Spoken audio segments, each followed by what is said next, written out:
एक रात तूफान समुद्र को फाड़ रहा था, आसमान बिजली से जल रहा था और एक जहाज जो लकड़ी से बना था अपने अंदर बैठी एक आत्मा को भारत की धरती तक लाने वाला था। उस आत्मा का नाम था थॉमस और वो नहीं जानता था कि जिस जमीन पर उसका कदम पड़ेगा वहां उसका लहू बहेगा, लेकिन उसी लहू से उगेगा भारत का पहला चर्च। रोम से केरल तक एक रहस्यमयी यात्रा की शुरुआत। ये कहानी किसी आम इमारत की नहीं है, ये उस पहली आग की कहानी है जिसने भारत की आत्मा में प्रकाश फैलाया और शुरू हुआ भारत में ईसाई धर्म का सबसे बड़ा रहस्य। ये कहानी है भारत के पहले चर्च की। रोम की साजिश और आदेश। सन 52 ईस्वी। यरूशलेम की गलियों में बेचैनी थी। मसीह का पुनरुत्थान हो चुका था, लेकिन रोमन साम्राज्य ने अभी तक चैन नहीं लिया था। थॉमस, जिसे डाउटिंग थॉमस कहा जाता था, अब एक मजबूत विश्वासी बन चुका था। वह एक मिशन पर था, एक ऐसा मिशन जो उसके जीवन को बलिदान में बदल देगा। रोम के गवर्नर ने गुप्त रूप से भारत के व्यापारिक नक्शे मंगवाए थे। भारत को सोने की भूमि कहा जाता था, लेकिन थॉमस को यह भूमि एक आध्यात्मिक लक्ष्य के लिए खींच रही थी। जाओ, पेट्रुस ने कहा, पूर्व की ओर बढ़ो, वहां तुम्हें मसीह के लिए रास्ता बनाना है। और थॉमस निकल पड़ा, एक अनजान रहस्यमयी भूमि की ओर, जिसके बारे में उसके पास बस एक सपना था। एक प्रकाश जो समुद्र से निकलता है और एक पहाड़ी पर चर्च बनाता है। समुद्र का तूफान और स्वप्न। थॉमस अलेक्जेंड्रिया पहुंचा, जहां उसे एक व्यापारी अब्बान मिला जो भारत के राजा गोंडोफार्नस के लिए कारीगर खोज रहा था। थॉमस ने कहा, मैं कारीगर हूं आत्माओं का। अब्बान हंसा, लेकिन साथ ले गया। जैसे ही जहाज भारत की ओर निकला, अरब सागर ने क्रोध दिखाया। काले बादल, गरजते तूफान और लहरें जो जहाज को निगलने वाली थी। रात में थॉमस को एक स्वप्न आया। एक प्रकाशमय व्यक्ति ने कहा, तू सही दिशा में है, लेकिन तुझे बलिदान के लिए तैयार रहना होगा। जहां तू जाएगा वहां तेरा लहू गिरेगा और वहीं खड़ा होगा पहला चर्च। सुबह जहाज मलाबार तट पर आकर रुका। आज का केरल, अदृश्य शक्ति और अद्भुत स्वागत। जब थॉमस ने पांव तट पर रखा, एक विचित्र बात हुई। आकाश शांत हो गया, तूफान गायब और आसपास की मछलियां तैरकर तट के पास आ गईं, जैसे समुद्र खुद स्वागत कर रहा हो। स्थानीय लोग इस अजनबी को देखकर हैरान थे। थॉमस ने स्थानीय भाषा नहीं जानी, लेकिन जैसे ही उसने प्रार्थना की, लोग उसकी ओर खींचे चले आए। वे कुछ समझ तो नहीं पाए, लेकिन उसमें कुछ अलौकिक था। राजा चेरामन पेरुमल के दरबार में खबर पहुंची, एक व्यक्ति है जो हवा में हाथ घुमाकर कुछ कहता है और बीमार ठीक हो जाते हैं। राजा ने उसे बुलवाया। दरबार में रहस्य और चमत्कार। थॉमस को दरबार में लाया गया। वहां एक बीमार राजकुमार पड़ा था, जिसका इलाज कोई वैद्य नहीं कर पा रहा था। थॉमस ने प्रार्थना की और राजकुमार उठ बैठा। राजा स्तब्ध रह गया। तू कौन है? राजा ने पूछा। मैं उस प्रभु का सेवक हूँ जो मृत्यु से जी उठा, यीशु मसीह। राजा ने कहा, तू मेरी भूमि में रह और जितने चाहो उतने लोगों को अपने प्रभु के बारे में बता। लेकिन यह सब आसान नहीं था। मंदिरों के ब्राह्मण, पुजारी और स्थानीय संतोषी लोग सब विरोध में थे। वे कहते थे, यह विदेशी हमारे देवताओं का अपमान कर रहा है। खतरों का साया और छिपी हुई भविष्यवाणी। एक रात मंदिर के पुजारी आपस में मिले और बोले, यदि यह व्यक्ति यहाँ रहा तो लोग हमारी बात मानना छोड़ देंगे। इसे खत्म करना होगा। लेकिन उस रात एक अद्भुत घटना घटी। मुख्य पुजारी को सपना आया, जिसमें एक पहाड़ी पर एक सफेद चर्च था और उसके सामने सैकड़ों लोग दीपक जलाए खड़े थे। पुजारी डर कर उठा और थॉमस से मिलने गया। थॉमस ने कहा, तेरा सपना एक भविष्यवाणी है।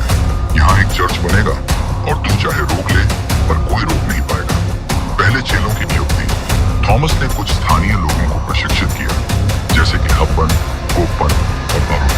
उन्होंने बपतिस्मा लिया और यीशु के पहले अनुयायी बने। उन्होंने पहली प्रार्थना सभा समुद्र किनारे एक चट्टान पर की और वहीं उन्होंने एक लकड़ी का छोटा क्रॉस गाड़ा। यहीं से भारत में पहला चर्च बनना शुरू हुआ। रहस्यमयी पत्थर जो आज भी गवाही देता है। थॉमस ने एक चट्टान को चुना, जो बाद में सेंट थॉमस माउंट चिन्नामलाई के नाम से प्रसिद्ध हुआ। वहां उन्होंने कहा, यहाँ प्रभु का घर बनेगा। जब उन्होंने चट्टान पर खड़ा होकर प्रार्थना की, तो पत्थर पर उनके पांव का निशान खुद ब खुद उभर आया। आज भी वह निशान वहां मौजूद है। जैसे ही थॉमस ने पहला क्रॉस बनाया, आकाश में एक सफेद प्रकाश दिखाई दिया। कुछ देर के लिए पूरा क्षेत्र स्वर्णिम हो गया, लेकिन दूसरी ओर मंदिर के पुजारी एक साजिश रच रहे थे। एक पुजारी बोला, इसका अंत शुरू हो चुका है। अब देखो, इसकी आस्था इसे कहां तक बचा पाती है। भाग दो, पग पग पर खतरा, विश्वास के लिए जीवन की बाजी। रात के अंधेरे में मंदिर की गुफा में एक दीपक जल रहा था। 4 साए झुके हुए थे और एक फुसफुसाती आवाज ने कहा, उसे जिंदा मत छोड़ो, उसका खून इस जमीन पर बहना चाहिए। और दूसरी ओर समुद्र के किनारे थॉमस अपने शिष्यों के साथ घुटनों पर था, प्रार्थना में डूबा हुआ। उसे नहीं पता था कि अगली सुबह उसका जीवन बदलने वाला है और भारत का पहला चर्च एक युद्ध के मैदान में बदलने वाला है। क्रांति की चिंगारी, लोगों का बढ़ता विश्वास। थॉमस की सेवा शुरू हो चुकी थी। उसके शिष्य गांव गांव जाकर यीशु का संदेश दे रहे थे। एक बार जब कोप्पन ने एक बीमार किसान के सिर पर हाथ रखा और उसके मुंह से निकला, यीशु के नाम में तू चंगा हो, तो वह आदमी सचमुच उठकर चलने लगा। यह दृश्य वहां खड़े सब लोगों की आंखों में एक प्रश्न छोड़ गया, क्या यह सच में ईश्वर का आदमी है?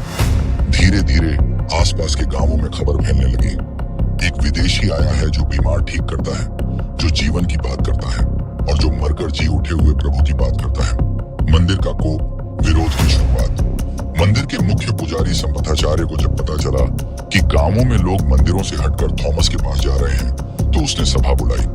अगर यह जारी रहा तो हमारे देवता अपमानित होंगे, लोग बलि देना बंद कर देंगे, दान बंद कर देंगे। यह विदेशी हमारी संस्कृति को नष्ट करने आया है। फैसला हुआ, या तो वह मंदिर में आकर हमारे देवताओं के सामने शीश झुकाए या फिर उसका रास्ता यहीं बंद कर दिया जाए। पहला सामना, जब थॉमस को बुलाया गया। एक दिन थॉमस के पास संदेश आया, मुख्य पुजारी तुझसे मिलना चाहता है, मंदिर आ जा। शिष्यों ने मना किया, लेकिन थॉमस ने कहा, अगर प्रभु की योजना में मेरी मृत्यु भी हो तो मैं डरूंगा नहीं। मंदिर में पहुंचने पर उसे सुनसान कमरे में ले जाया गया। वहां पुजारी बोले, अगर तू सच में ईश्वर का आदमी है तो हमें साबित कर, इस मूर्ति के सामने झुक जा और देख तेरी जान बचती है या नहीं। थॉमस ने कहा, मेरे प्रभु जीवित हैं, ये पत्थर हैं, मैं पत्थर के सामने सिर नहीं झुकाता। इतना कहना था कि पुजारियों ने उसे बंदी बना लिया। अद्भुत चमत्कार, जब मूर्ति टूट गई, थॉमस को मंदिर के गर्भगृह में ले जाया गया। वहां शिव की एक प्राचीन मूर्ति थी। पुजारी बोले, तू प्रार्थना कर और अगर तेरे प्रभु सच्चे हैं तो कुछ दिखा, वरना यही तेरी बलि होगी। थॉमस घुटनों पर बैठा और प्रार्थना करने लगा, हे यीशु, जो सच्चे और जीवित प्रभु हो, तू अपनी महिमा दिखा। अचानक गर्भगृह में भूकंप सा कंपन हुआ और उस मूर्ति में एक दरार आ गई। फिर पत्थर की मूर्ति चटक कर गिर पड़ी। पूरे मंदिर में हाहाकार मच गया, लोग भागने लगे। पुजारियों के चेहरों से रंग हो गया। साजिश गहराती है, हत्या की योजना। मंदिर के सबसे क्रूर पुजारी भीमाशंकर ने कहा, अब नहीं छोड़ा जाएगा। ये आदमी सिर्फ धर्म नहीं, हमारी शक्ति को भी तोड़ रहा है। हमें इसे खत्म करना ही होगा। प्लान बना, एक नकली शिष्य भेजा जाएगा जो थॉमस के सबसे करीबी को खरीद लेगा और फिर सही वक्त पर उसका अंत किया जाएगा। उसी समय थॉमस अपने शिष्यों के साथ पहाड़ी पर एक प्रार्थना सभा की तैयारी कर रहा था। उन्हें पता नहीं था कि अगली रात उनका विश्वास सबसे बड़ी परीक्षा से गुजरने वाला है। विश्वास का युद्ध, जब अपने ही बन गए दुश्मन कोप्पन, जिसे थॉमस सबसे ज्यादा मानता था, उसके पास आया और बोला, गुरु, मंदिर के कुछ पुजारी बदलना चाहते हैं, वे छिपकर आना चाहते हैं, क्या हम एक गुप्त सभा करें? थॉमस ने हामी भर दी। रात को सभा शुरू हुई, लेकिन जैसे ही थॉमस प्रार्थना में झुका, छुपे हुए लोग बाहर निकल आए। उनके हाथों में तलवारें थीं। कोप्पन की आंखें शर्म से झुक गईं, लेकिन तभी तेज बारिश शुरू हुई। बिजली की गड़गड़ाहट में एक तीव्र प्रकाश चमका। हमलावर डरकर भाग खड़े हुए। थॉमस ने कोप्पन की ओर देखा, तूने मुझे धोखा दिया, लेकिन मैं तुझे माफ करता हूं। थॉमस की शिक्षा, प्रेम और क्षमा का पाठ। अगले दिन थॉमस ने अपने शिष्यों को इकट्ठा किया और कहा, हम युद्ध नहीं लड़ेंगे, हम प्रेम दिखाएंगे। जो हमें मारना चाहते हैं उन्हें हम माफ करेंगे। अरुण ने पूछा, गुरु, क्या यही मार्ग है जब लोग हमारा खून चाहते हैं? थॉमस बोले, हाँ, मेरा प्रभु भी मारा गया पर उसने बदला नहीं लिया, उसने प्रेम किया। यही हमारा रास्ता है। अदृश्य संरक्षण। जब एक सिंह ने रक्षा की, एक दिन थॉमस को जंगल में घेर गया। 4 लोग उसे मारने आए, लेकिन तभी झाड़ियों से एक सिंह निकल आया। उसने हमलावरों पर दहाड़ मारी, लेकिन थॉमस को छुआ तक नहीं। हमलावर भाग गए और थॉमस घुटनों पर गिरकर प्रार्थना करने लगा, हे प्रभु, तूने जंगल के राजा को भेजकर तेरे दास की रक्षा की। इस घटना के बाद जंगल के गांवों में थॉमस को जंगलों का संत कहा जाने लगा। पहला संरक्षित स्थल गुप्त चर्च की नींव। थॉमस ने देखा कि खुलकर प्रचार अब खतरनाक हो चुका है, इसलिए उसने अपने शिष्यों के साथ मिलकर एक गुफा को सजाया, उसे पत्थरों से ढका और वहां पहली गुप्त सभा की। ये स्थान आज भी मार थोमा केव के नाम से जाना जाता है। यहाँ पहली बार उन्होंने संस्कृत में अनुवाद कर यीशु की 32 शिक्षाएं सुनाई, एक महाशक्ति की भविष्यवाणी। एक रात थॉमस को फिर एक स्वप्न आया। वही प्रकाशमय व्यक्ति दिखाई दिया और बोला, अब समय निकट है, सच्चाई को दबाने की पूरी कोशिश होगी। तेरा खून जरूर गिरेगा, लेकिन उसी जमीन से उठेगा एक ऐसा चर्च जिसे युग भी मिटा नहीं पाएंगे। थॉमस की आंखें खुली और वो चुपचाप पहाड़ी की ओर देखता था। भाग 3, सत्य की आग। जब मूर्तियां बोल उठी, जैसे ही सूरज डूबा, एक मंदिर में अंधकार पसरने लगा।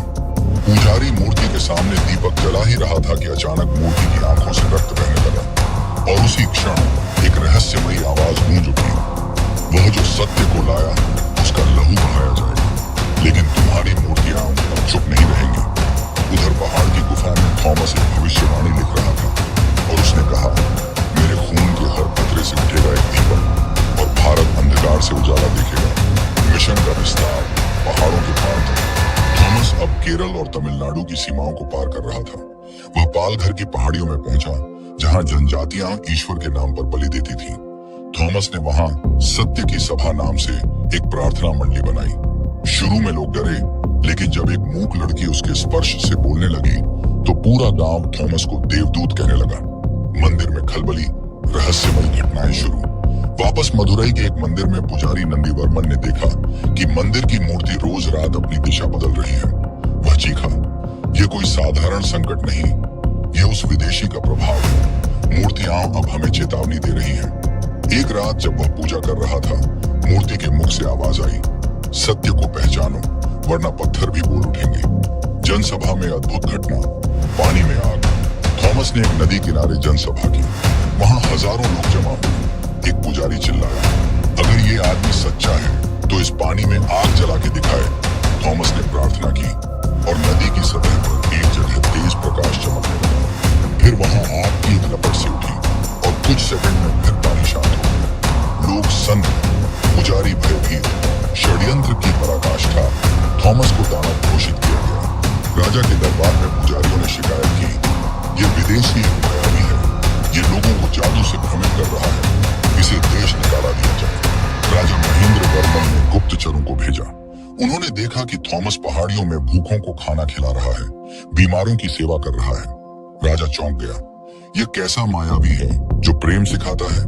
लेकिन पुजारियों ने आखिरी चाल चली, उस पर मंदिर की मूर्ति चोरी करने का झूठा आरोप लगा दो। जब पत्थर बोला, अद्भुत चमत्कार। थॉमस को एक झूठे आरोप में मंदिर लाया गया। उसे मूर्ति के सामने खड़ा किया गया और कहा गया, अगर तू सच्चा है तो यह मूर्ति बोलकर तेरा समर्थन करेगी। थॉमस शांत रहा। उसने आंखें बंद कर प्रार्थना की, हे जीवित प्रभु, तू बोल, क्योंकि ये मूर्ति तो पत्थर है, लेकिन तू हर पत्थर में सत्य भर सकता है।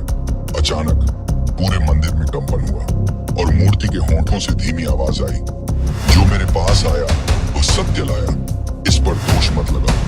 पूरा मंदिर थर्रा उठा। कुछ लोग वहीं रो पड़े। गुप्त भविष्यवाणी, भारत के भाग्य की रेखा। उसी रात थॉमस ने एक भविष्यवाणी की, एक दिन इस धरती पर विदेशी आकर धर्म को फिर से बांटेंगे, लेकिन मेरी ये बात देखो, सत्य फिर लौटेगा और यह भूमि जो मेरे खून से सींचने वाली है, वही सबसे बड़ा सत्य का केंद्र बनेगी। शिष्य अरुण ने पूछा, गुरु क्या आप जाने वाले हैं?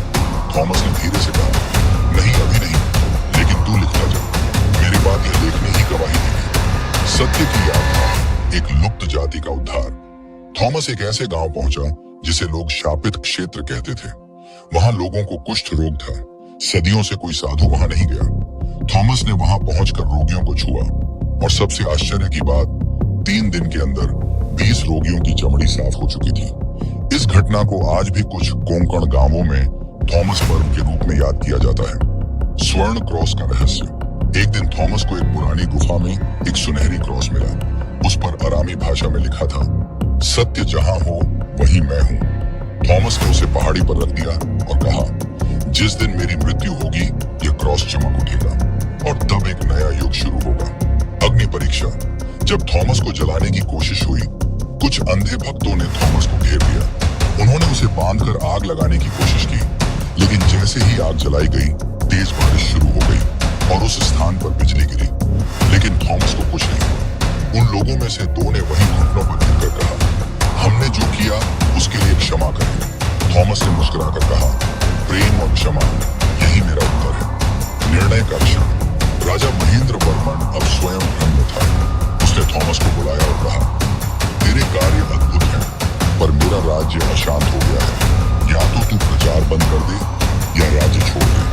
थॉमस ने कहा, अगर मैं सत्य कहने से रुक जाऊं तो यह जीवन व्यर्थ है। मैं राज्य छोड़ दूंगा, पर अपने प्रभु को नहीं छोड़ूंगा। उसने अपना बस्ता उठाया और समुद्र की ओर निकल पड़ा, और उसी समय उस स्वर्ण क्रॉस से तेज प्रकाश फूटा और एक साया उस पर गिरा। किसी ने दूर से देखा, वो शायद कोई पुजारी था जो अब थॉमस का शिष्य बन चुका था। भाग 4, शहीद का आखिरी संदेश और चर्च का जन्म। खून से। समुद्र की लहरों से टकराता एक थका हुआ पांव, हाथ में एक लकड़ी का क्रॉस और आंखों में वो चमक जो मौत को भी जीवन में बदल दे। थॉमस अब भारत के दक्षिणी छोर पर खड़ा था, पर उसे नहीं पता था कि जिस जमीन पर वह अब खड़ा है, वहीं कुछ दिनों में उसका लहू गिरेगा और वहीं से उठेगा पहला चर्च। एक चर्च जो ईंटों से नहीं, एक शहीद की आत्मा से बना होगा। अंतिम मिशन महांदी का रहस्य। थॉमस अब चेन्नई, पुराना नाम मायलापुर की ओर बढ़ा। ये एक समुद्र तटीय गांव था जहां नाविक, व्यापारी और मूर्ति उपासक रहते थे। यहाँ एक मंदिर था, कपालेश्वर मंदिर, जो मानव बलि के लिए कुख्यात था। थॉमस को खबर मिली कि एक छोटी बच्ची को बलि चढ़ाया जाना है। वह तुरंत मंदिर पहुंचा। बलि का दृश्य जब समय रुक गया, मंदिर के अंदर बच्ची को बांध दिया गया था। पुजारी तलवार उठाए खड़ा था। हजारों लोग देख रहे थे जैसे यह कोई उत्सव था। तभी भीड़ को चीरता हुआ थॉमस भीतर आया। थॉमस, रुको, जीवन बलिदान नहीं मांगता, प्रेम मांगता है। पुजारी, तू फिर आया? क्या तू मृत्यु से नहीं डरता? थॉमस ने बच्ची को छुड़ाया। पुजारी ने तलवार उसकी ओर फेंकी, लेकिन तलवार हवा में थम गई, जैसे किसी अदृश्य शक्ति ने रोक लिया हो। लोग डर गए। भूकंप और भविष्यवाणी, धरती कांप उठी। उस रात मायलापुर में हल्का भूकंप आया। लोगों ने देखा कि मंदिर की मूर्ति टूट गई और अंदर से एक सफेद कबूतर उड़ गया। थॉमस ने कहा, प्रभु कहता है, यहाँ सत्य का मंदिर बनेगा, नाश होकर फिर निर्माण होगा। जहाँ खून गिरेगा वहीं अमृता उपजेगी। ये उसकी भविष्यवाणी थी, जो इतिहास बनने वाली थी। गुप्त शत्रु, राजा के पुत्र की साजिश। राजकुमार नरसिंह थॉमस से नफरत करता था। वह कहता था, ये विदेशी हमारी परंपरा मिटा देगा। उसने योजना बनाई, उसे मारकर समुद्र में फेंक दो, लेकिन ऐसे कि कोई जाने नहीं। 4 सैनिकों को नियुक्त किया गया। अंतिम प्रार्थना पहाड़ी की चोटी पर। थॉमस हर सुबह एक पहाड़ी, आज का सेंट थॉमस माउंट, पर प्रार्थना करता था। एक दिन जब वह आंखें बंद कर प्रार्थना कर रहा था, पीछे से 4 सैनिकों ने उस पर भालों से वार किया। पहला भाला उसकी पीठ में लगा, दूसरा भाला उसके सीने के पास। लेकिन थॉमस का चेहरा शांत था। वह कह रहा था, हे प्रभु, इन्हें क्षमा कर, ये नहीं जानते कि ये क्या कर रहे हैं। उसकी सांसें धीमी होने लगी, पर होठों पर अंतिम शब्द थे, अब समय है चर्च के जन्म का। चमत्कार, लहू से बना क्रॉस। थॉमस का शरीर वहीं गिरा जहां उसका खून गिरा। वहां मिट्टी लाल नहीं, सुनहरी हो गई। शिष्य अरुल और कुछ मछुआरे वहां पहुंचे। उन्होंने देखा कि थॉमस के खून से एक स्वर्णिम क्रॉस आकार लेने लगा। अरुल ने वह मिट्टी समेटी और कहा, यही हमारी नींव होगी, यही पहला चर्च बनेगा। पहला चर्च खून, पत्थर और प्रार्थना से। अरुल और अन्य शिष्यों ने मिलकर वहीं एक छोटा प्रार्थना गृह बनाया, जिसमें कोई मूर्ति नहीं थी, बस एक लकड़ी का क्रॉस और एक दीपक। उन्होंने उस स्थान को कहा, मरण पोकू, जहां मृत्यु जीवन देती है। यही आज सेंट थॉमस माउंट है। ये भारत का पहला चर्च बना। कोई घंटा घर नहीं, कोई भव्यता नहीं, बस एक कहानी, एक बलिदान और एक परम सत्य। सत्य की लौ फैलती गई। थॉमस की मृत्यु से पहले जो बीज बोया गया था, वह अब वृक्ष बन रहा था। मलयाली लोगों ने अपने बच्चों के नाम थोमा रखे। मछुआरे उसे समुद्र का संत कहने लगे। व्यापारी उसके कथनों को ताड़पत्रों पर लिखने लगे। एक लहर उठी जो केरल से शुरू होकर भारत के कोने कोने तक फैलने लगी। राजकुमार की सजा जब न्याय हुआ, नृसिंह को अचानक चेचक हो गई। उसने पुजारी से कहा, मुझे बचाओ। पुजारी ने उत्तर दिया, तूने जिसे मारा उसी से अब बचाव की उम्मीद रखता है? नृसिंह ने रोते हुए कहा, मुझे थॉमस के चर्च ले चलो। अरुण ने उसे क्षमा किया और उस पर तेल लगाया। चमत्कार, अगले दिन वह ठीक हो गया। उसने राज्य के उत्तराधिकारी बनने से इनकार कर दिया और यायावर बन गया। जब स्वर्ण क्रॉस फिर चमका, 20 वर्षों बाद एक रोम से आया यात्री फादर पेनक्राटियस भारत पहुंचा। उसने अरुल से थॉमस की कथा सुनी। वह उस स्थान पर पहुंचा जहां थॉमस की समाधि थी। जैसे ही उसने हाथ रखा, वहीं का पुराना स्वर्ण क्रॉस फिर चमक उठा। उसी समय दूर पहाड़ी पर एक किरण गिरी, जैसे ईश्वर ने कहा हो, सत्य कभी मरता नहीं। भाग 5। जब सम्राटों ने घुटने टेके और भारत ने स्वीकारा अपना पहला चर्च, एक विदेशी जिसका न खून यहाँ का था, न भाषा, न वेशभूषा, लेकिन उसने इस मिट्टी को अपना लहू दे दिया और उस लहू से उगा एक ऐसा चर्च जिसे मिटाने कई आए, लेकिन हर बार वो और ऊंचा उठा। अब समय था भारत के सम्राटों का, जो अब तक सिंहासन पर थे, घुटनों पर झुकने वाले थे, उस सत्य के आगे जिसे कभी उन्होंने पराया समझा था। सम्राट महेंद्र वर्मन अहंकार से परिवर्तन करते। 7वीं सदी की शुरुआत में कांचीपुरम पर एक महान सम्राट राज करता था, महेंद्र वर्मन पल्लव, जो कला, वास्तुकला और ब्राह्मण परंपराओं का संरक्षक था। उसे खबर मिली, मायलापुर में एक चर्च बन गया है जो मंदिरों के पास भीड़ खींच रहा है। वह क्रोधित हुआ, उस चर्च को गिरा दो, ये विदेशी धर्म हमें खा जाएगा। सैनिक भेजे गए, लेकिन जब वे चर्च पहुंचे, मिट्टी का बना छोटा घर जिसमें बस प्रार्थना हो रही थी। सैनिकों की वापसी, अकल्पनीय परिवर्तन। वे सैनिक लौटे, लेकिन चर्च को न तोड़ सके। क्यों? क्योंकि जैसे ही वे चर्च के पास पहुंचे, एक अद्भुत शांति ने उन्हें घेर लिया। किसी ने बांसुरी बजाई? नहीं, कोई नहीं था, पर वह ध्वनि उनके भीतर कुछ बदल गई। एक सैनिक ने कहा, राजन, वहां कोई जादू नहीं, बस सच्चा प्रेम है। सम्राट का संवाद चर्च के दरवाजे पर। सम्राट खुद मायलापुर पहुंचा। उसने चर्च में प्रवेश किया। वहां एक वृद्ध व्यक्ति प्रार्थना कर रहा था। अरुण, महेंद्र वर्मन ने कहा, तुम क्या जादू करते हो? लोग तुम्हारे पीछे क्यों हैं? अरुण ने शांतिपूर्वक कहा, हम जादू नहीं करते, हम सत्य सुनाते हैं। हम बताना चाहते हैं कि एक ईश्वर है जो राजा को भी माफ कर सकता है। महेंद्र वर्मन सर में रह गया। थॉमस की अस्थियां जो जलती नहीं। सम्राट ने कहा, अगर ये धर्म सच्चा है तो तुम्हारे संत का शरीर कहाँ है? अरुण उसे उस स्थान पर ले गया जहां थॉमस को दफनाया गया था। मिट्टी हटाई गई, अस्थियां निकाली गई। सम्राट ने आग लगवाने का आदेश दिया। अगर ये पवित्र है तो जलना नहीं चाहिए, लेकिन अस्थियां जलती नहीं, बल्कि अंगारों के बीच से एक रोशनी उठी और एक कबूतर उड़ गया। सम्राट कांप उठा। सम्राट का निर्णय, राजा घ्या का जन्म। महेंद्र वर्मन ने उसी दिन घोषणा की, अब यह चर्च एक संरक्षित स्थल होगा। यहाँ कोई तोड़फोड़ नहीं करेगा और जो शांति चाहे वह यहाँ आए। भारत के इतिहास में पहली बार एक हिंदू सम्राट ने एक चर्च को मान्यता दी थी। चर्च का पुनर्निर्माण, पहली ईंटें इतिहास बनी। अब चर्च को एक संरचना मिली, बांस और लकड़ी से बना, दीवारों पर ताड़पत्र की शिक्षाएं।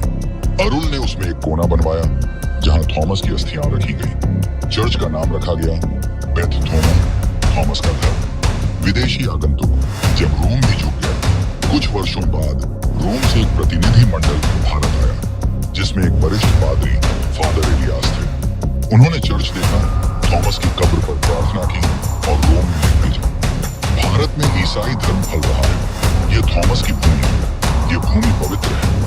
चमत्कारिक जल, जब विश्वास बहता है। चर्च के पास एक कुआं था जिसे थॉमस ने खुद खोदा था। अब उसके पानी से चमत्कार होने लगे। एक अंधा बच्चा देख सका, कुष्ठ रोगी ठीक हुआ। जल को कहा गया थॉमस लिविंग वाटर। लोग हर दिशा से आने लगे, न सिर्फ ईसाई बल्कि हिंदू, मुस्लिम, जैन, बौद्ध भी। वह रात जब थॉमस लौटे, अरुण की मृत्यु के कुछ महीने पहले, एक रात उसे एक स्वप्न आया। थॉमस खड़े थे, उनके हाथ में वही क्रॉस और मुस्कान वही। थॉमस, अरुण, तूने मेरी कहानी को जीवित रखा। अब इस चर्च को तू छोड़, प्रभु के पास आ। अरुण ने अगले दिन सबको बुलाया, चर्च के दरवाजे खोले और वहीं बैठकर कहा, अब मेरा समय है, मैं उसके पास जा रहा हूं। वह शांति से स्वर्ग सिधार गया। आधुनिक काल जब कहानी फिर जीवित हुई, 19वीं सदी में ब्रिटिश अधिकारियों को थॉमस चर्च का पुराना नक्शा मिला। उन्हें लगा ये सिर्फ किंवदंती है, पर जब खुदाई शुरू हुई तो उन्हें वो स्वर्ण क्रॉस मिला जो खून से रंगा था। उन्होंने चर्च का पुनर्निर्माण किया। आज संतों में बसिलिका चेन्नई का गौरव है। हर साल लाखों लोग वहां आते हैं। अंतिम दृश्य जब इतिहास बोलता है, आज भी संतोम चर्च में एक दीवार पर लिखा है, जहां एक विदेशी गिरा वहीं भारत खड़ा है। यह कहानी केवल एक चर्च की नहीं, बल्कि उस प्रेम की है जो धर्म से ऊपर है। थॉमस भारत में नहीं मरा, वह हर उस दिल में जीवित है जहां प्रेम, क्षमा और बलिदान का स्थान है। पहला चर्च मिट्टी से नहीं, बलिदान से बना था, और यही उसकी अमरता है। इस पूरी घटना से हमें क्या सीखने को मिलता है? क्या एक चर्च बन जाने से सब कुछ बदल सकता है? इस सवाल का उत्तर तब मिलता है जब हम उस भूमि की मिट्टी में थॉमस का खून गिरता हुआ देखते हैं, जहां न वह जन्मा न पला, लेकिन जहां उसने प्रेम, बलिदान और विश्वास की नींव रखी। यह केवल एक ऐतिहासिक कथा नहीं, बल्कि हर इंसान के लिए एक जीवन दर्शन है। प्रेम सीमाओं से परे होता है। थॉमस, एक यहूदी मछुआरा, भारत की धरती पर सिर्फ एक कारण से आया, प्रेम फैलाने के लिए। उसने न धर्म देखा, न भाषा, न जाति। उसने हर दिल को एक जैसा माना। सीख, जब प्रेम वास्तविक होता है तो वह सीमाएं नहीं देखता। हमें भी समाज, जाति, धर्म या भाषा की सीमाओं को तोड़कर प्रेम करना चाहिए। सत्य का मार्ग कठिन परंतु विजयी होता है। थॉमस को कई बार सताया गया, उस पर हमला हुआ, विरोध हुआ, लेकिन वह डिगा नहीं। आखिरकार उसकी हत्या कर दी गई, लेकिन वह मरकर भी अमर हो गया। सीख, सत्य का मार्ग आसान नहीं होता। हमें सच्चाई और अच्छाई के लिए संघर्ष करना चाहिए, चाहे वह रास्ता कितना भी कठिन क्यों न हो। बलिदान केवल मृत्यु नहीं, परिवर्तन की चिंगारी होता है। थॉमस की मृत्यु से चर्च मिटा नहीं, बल्कि उसका बीज हर दिल में बोया गया।